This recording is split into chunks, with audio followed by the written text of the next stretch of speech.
Hai semuanya, kembali lagi di Saci Podcast.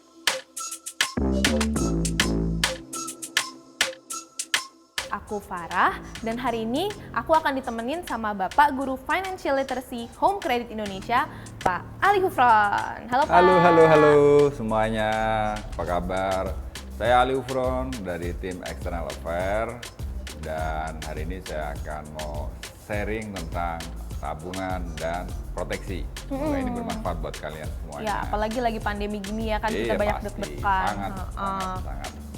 Nah, Pak Ali, aku mau tanya nih, pertama, kenapa sih kita butuh tabungan dan proteksi? Nah, kita butuh tabungan dan proteksi. Tabungan, pertama kita harus tahu dulu tabungan tuh fungsinya buat apa. Nah, tabungan tuh fungsinya macam-macam. Ada namanya buat tabungan pendidikan, buat anak, ya kan.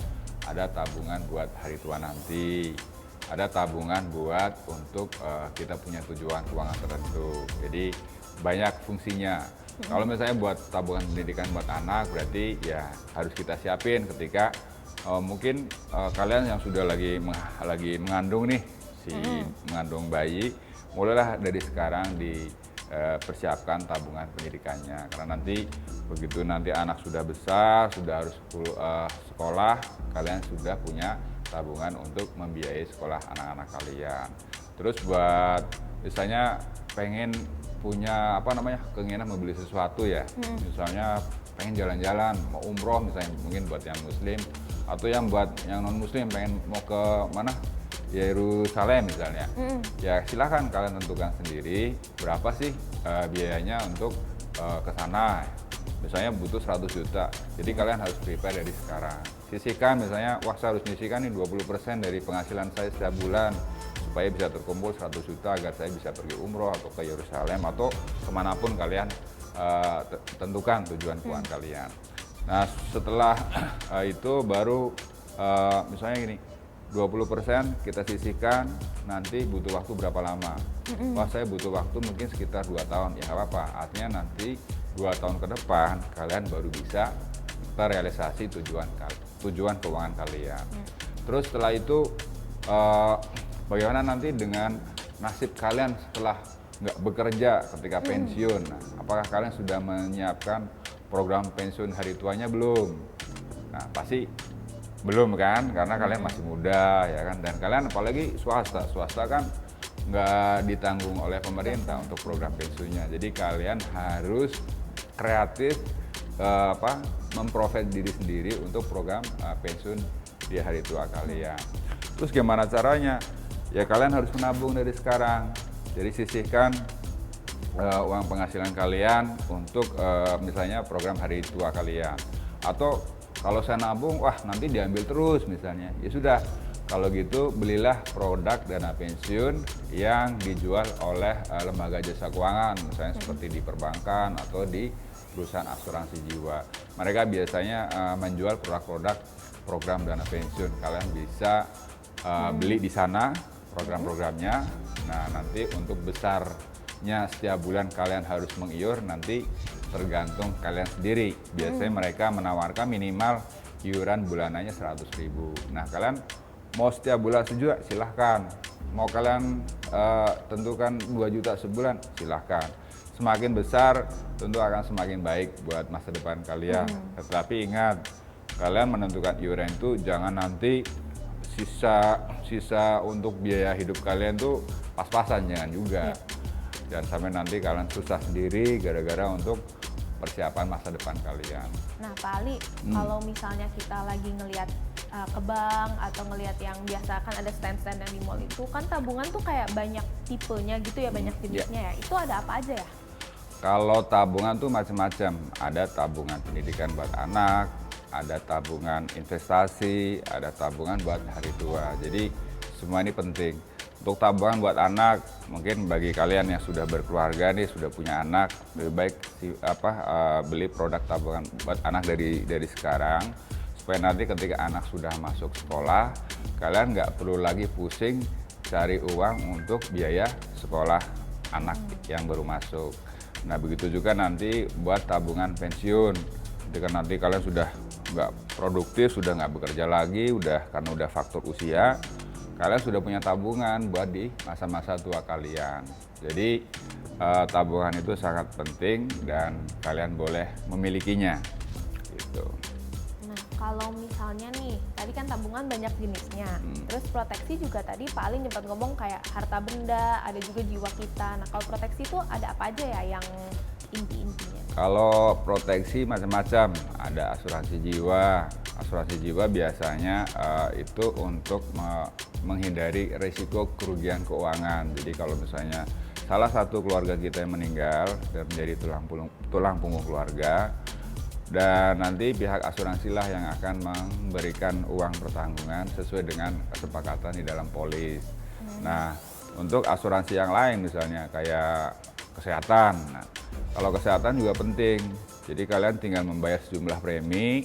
Ketika nanti kalian sakit, tinggal menunjukkan kartu keanggotaan di asuransi. Jadi kalian nggak usah pusing, semua biaya sudah tercover oleh si perusahaan asuransi. Jadi tabungan kalian aman. Mungkin kalian juga yang punya barang-barang berharga, misalnya rumah atau kendaraan atau barang-barang berharga lainnya. Kalian harus proteksi juga supaya nanti terjadi kehilangan, kalian nggak perlu repot membeli barang yang sama dari uang kalian sendiri, karena nanti pihak asuransi yang akan mengganti senilai barang yang kalian punya saat itu. Jadi kalian dengan asuransi semua aset-aset kalian lebih terproteksi dengan aman. Gitu. Oh ya, tadi kan ngomongin tabungan deposito nih. Nah, biasanya tabungan deposito ada minimal uangnya nggak sih Pak? Kalau tabungan deposito ada minimumnya. Jadi mungkin dari bank-bank ada yang minimum misalnya 8 juta, ada yang 10 juta. Nah, jadi kalau kalian itu punya uang lebih nih, mau buat belajar investasi kecil-kecilan, nggak apa-apa. Larikan dananya ke deposito. Satu, relatif aman karena dijamin oleh lembaga penjamin simpanan. Jadi kalian nggak usah khawatir. Gitu. Walaupun memang bunganya nggak setinggi kalau kita taruh di saham ya, tetapi relatif kalau deposito sangat aman lah buat Jadi kalian. naik turunnya juga nggak ada ya, jadi Iya. aman gitu ya. Gitu. Oke, Gitu. kalau misalnya tabungan berjangka sama deposito kira-kira okean yang mana nih Pak? Kalau deposito berjangka dan tabungan bedanya hanya kalau tabungan kan kapanpun bisa diambil. Sewaktu-waktu kita butuh tengah malam pun bisa diambil.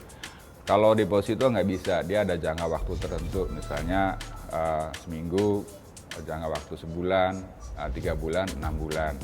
Tapi yang jelas kalau deposito bunganya lebih besar dari bunga tabungan. Gitu. Aku akan nanya-nanya terus tentang tabungan, nggak apa-apa nih ya Pak ya? Apa-apa.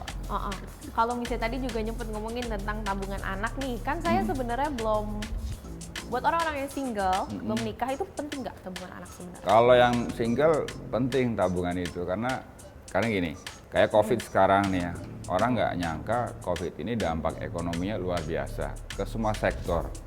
Nah, bagi teman-teman yang mungkin misalnya kehilangan pekerjaan atau misalnya bisnisnya tutup ya, tabungan itu sangat membantu buat kalian untuk bisa memenuhi kebutuhan kalian.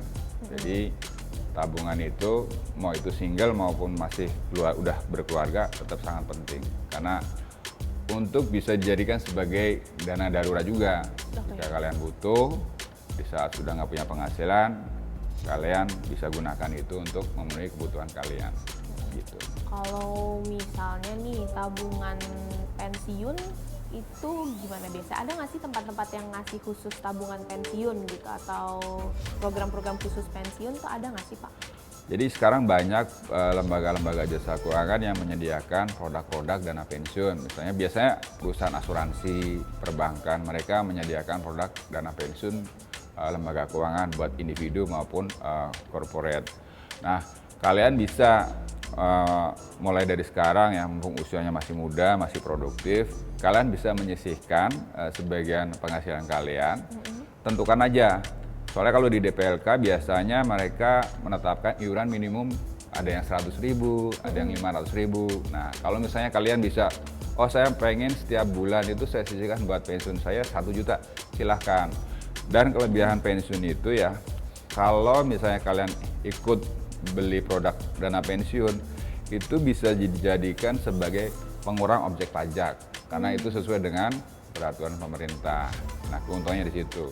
Terus dari sisi hasil investasinya, kalau kita tabungin ke program pensiun, itu jauh lebih bagus karena program pensiun itu dibebaskan dari pajak penghasilan. Jadi ketika nanti kalian sudah masanya nih usia 55, kalian boleh ambil uang pensiun kalian, mau itu sekaligus, mau itu dibayar bulanan. Nanti tergantung jumlah nilai besaran yang akan kalian dapat. Karena untuk saat ini misalnya kalau peraturan pemerintah, kalau nilai besaran uang pensiun masih di bawah 625 juta, itu bisa dibayar lamsam sekaligus. Tapi kalau di atas 625 juta, kalian harus membeli produk anuitas nanti yang akan dibayar setiap bulan selama seumur hidup. Jadi kalian benar-benar memiliki program pensiun buat di hari tua kalian. Begitu. Tapi buat umur ambilnya tadi 55 ya? Bisa sebelumnya nggak Pak? Bisa. Jadi kalian boleh, saya nggak harus nunggu usia 55, boleh. Karena di dalam peraturan dana pensiun itu setiap lembaga dana pensiun lembaga keuangan tuh memiliki peraturan yang berbeda-beda terkait dengan usia pensiun. Ada yang usia pensiun normalnya 45 tahun, usia pensiun dipercepatnya 30 tahun, kayak gitu. Nah, terus yang paling penting nih katanya tabungan emergency nih, kalau misalnya buat masa-masa kayak gini, tabungan darurat tuh biasanya gimana ya? Nah, kalau tabungan darurat itu fungsinya emang untuk kebutuhan yang bersifat darurat. Misalnya untuk tengah malam nih, misalnya harus berobat, sakit ya, terus nggak punya kartu asuransi. Nah, itulah fungsi dana darurat. Jadi kalian bisa gunakan sewaktu-waktu ketika kalian memang benar-benar membutuhkan. Bukan hanya untuk kepentingan pengobatan sakit saja, tapi untuk kepentingan lain yang memang itu mendesak dan harus dibayarkan. Gitu. Itu biasanya bentuknya kita sisihkan sendiri, kayak inisiatif sendiri, atau ada program-programnya gitu Pak? Kalau Ya, darurat? memang untuk dana darurat itu harus kita sisihkan sendiri dari penghasilan kita. Nah, besarnya itu minimal 3-6 kali pengeluaran kita setiap bulan. Jadi kalian harus prepare nih, 3-6 kali pengeluaran harus disimpan sebagai dana darurat. Jadi ketika kalian nanti terjadi apa-apa, kalian nggak usah bingung karena sudah tersedia dana darurat. Oke, nah kan kita ngomongin tentang mengandalkan nih, jadi tapi ada yang bisa kita andalkan kan, proteksi. Nah coba deh, kalau misalnya proteksi itu misalnya jiwa, itu kan biasanya kita punya nih dari kantor, itu butuh nggak sih kita untuk ngambil lagi dari luar? Nah, kalau kita misalnya sudah dapat program proteksi dari kantor nih untuk jiwanya, kita boleh beli produk lain di perusahaan asuransi lain untuk asuransi jiwa, karena jumlahnya kan pasti akan berbeda. Misalnya gini, saya punya aset, misalnya rumah, punya hutang saya 1 miliar misalnya. Terus aset keluarga saya dikalkulasi misalnya 1 miliar. Artinya kita punya aset 2 miliar nih, hutang dan aset yang lain. Hutang itu kan kita harus bayar. Ketika kita meninggal, nanti jangan sampai meninggalkan hutang ahli waris kepada ahli waris ya, dalam bentuk hutang senilai 1 M. Kan kasihan nanti. Yang si ahli waris udah nggak kerja tapi sudah kena musibah, tertimpa tangga lagi, kan harus melunasi pinjaman-pinjaman yang nilainya cukup fantastis 1 miliar. Nah, kalian bisa langsung nentuin, saya pengen beli produk asuransi jiwa dengan nilai uang pertanggungan misalnya 2 M. Karena untuk menjaga, melindungi aset-aset kita misalnya. Nggak apa-apa, tinggal nanti tentuin uang pertanggungannya, nanti perusahaan asuransi dia akan mengkalkulasi berapa premi setiap tahun yang harus dibayar. Nah, Pak Ali, kan kita tadi udah denger nih banyak jenis. Nah, untuk cara milihnya gimana ya? Mungkin ada nggak tips and tricks gimana caranya buat kita milih tabungan apa sama proteksi apa yang kita paling butuhkan dulu? Tips-tips untuk misalnya menentukan tabungan yang paling pas buat kalian atau proteksi buat kalian adalah tentukan sesuai dengan kebutuhan kalian sendiri. Jadi gini, untuk tabungan, kira-kira kalian butuh tabungan apa sih? Nah, misalnya butuh tabungan pendidikan, buat anak ya, kalau yang sudah keluarga. Terus tabungan hari tua misalnya. Terus tabungan untuk jangka waktu tertentu karena misalnya kalian pengen pergi jalan-jalan ya kan harus di-prepare dari awal kan. Nah, kalian harus tentukan dulu. Jangan sampai nanti menentukan tabungan pengen jalan-jalan bulan depan, tetapi pilihannya misalnya tabungan deposito untuk 6 bulan. Nah, itu jangan sampai begitu. Nah, nanti untuk kemana sih bagaimana kita menentukan lembaga perbankan yang menurut kalian lebih aman dan nyaman. Kita lihat pertama mereka harus terdaftar dan diawasi oleh otoritas OJK atau terdaftar juga di Bank Indonesia karena sistem pembayaran kan masih di BI juga. Nah, terus kalian pastikan bahwa bank tersebut tidak punya masalah di pasar. Jadi jangan sampai nanti pas nentuin banknya lebih banyak kasus. Misalnya likuiditasnya lagi bermasalah, ya kan banyak orang nggak pada percaya dengan bank tersebut. Jadi ya. kita research dulu juga ya. Iya, harus research. Ketika nanti sudah dipastikan bahwa wah bank ini lebih aman, kantor cabangnya ada di mana-mana, kita juga mengaksesnya lebih gampang, ya kan. Terus banyak fasilitas, fitur-fitur lain yang bisa memudahkan kita untuk misalnya bertransaksi. Nah itu begitu, Farah. Oke, nah Pak Ali udah bantu kita banget kan ya teman-teman tentang keuangan. Nah, ada pesan lagi nggak nih? Ada yang mau ditambahin lagi nggak buat teman-teman? Buat pesan-pesan buat teman-teman sih, jadi tabungan itu sangat penting. Jadi jangan dihabisin semua penghasilan kalian untuk hal-hal yang konsumtif. Jadi sisihkan minimal 20% buat ditabung. Ya.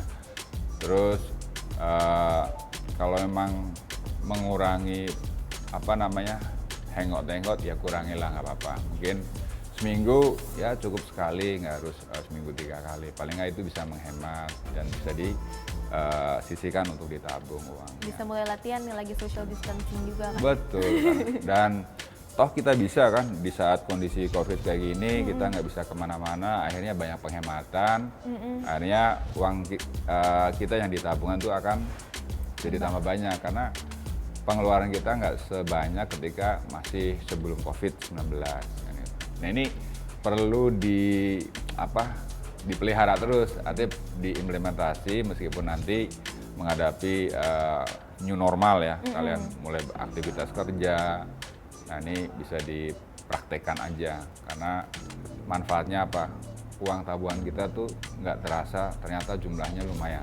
Selama kurang lebih sekitar 3 bulan lebih, karena kita banyak penghematan yang tadinya sering hangout, kita nggak pernah hangout. Kalaupun kita makan, juga makan di rumah, ya kan? Jadi lebih banyak penghematan lah. Ini perlu diimplementasi nanti pada saat new normal. Oke, jadi kayak dikit-dikit nanti numpuk banyak gitu ya? Benar. Kan asik kalau kita punya tabungan banyak, waduh uangku banyak, wah seneng banget. Kita bisa buat perencanaan nih, wah uang tabungan saya sudah 100 juta misalnya, wah saya pengen beli rumah nah itu bisa buat DP. Karena nanti kan begitu beli rumah, kita sudah bisa mulai mandiri dari sekarang, nggak perlu ngikut orang tua lagi, ya nggak? Gitu. Thank you lagi nih Pak Ali udah sharing sama kita. Nah, teman-teman sekarang kan kita udah mulai bisa mikirin kan ya gambarannya nih journey keuangan kita ke depannya akan gimana. Nah, gimana kalau kita mulai bareng-bareng yuk sekarang? Farah dan Pak Ali pamit. Dadah. Bye.